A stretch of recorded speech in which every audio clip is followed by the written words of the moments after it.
Welcome to Science Hub. Today, we're diving into a new era of space exploration, where teamwork is key. As NASA gears up for its Artemis missions to the Moon, there's a noticeable shift in how astronauts work together. Unlike the fiercely competitive Apollo missions of the past, Artemis Two embodies a spirit of collaboration and mutual support.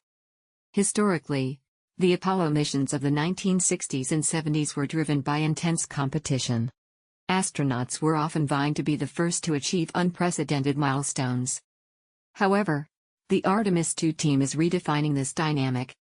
Victor Glover, the pilot for Artemis Two, recently highlighted how the focus has shifted.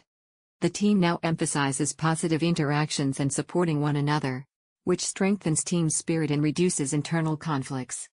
Astronauts Reed Wiseman, Christina Koch, and Jeremy Henson have played pivotal roles in fostering these human connections during their training and upcoming mission. A touching example of this is when they decided to name a lunar crater in honor of Wiseman's late wife.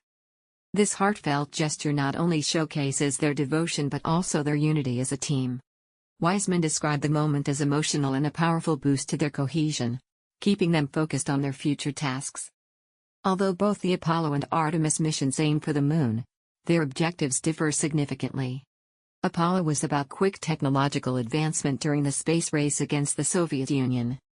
In contrast, Artemis aims to establish a sustainable presence on the lunar surface, with plans for permanent bases near the Moon's south pole.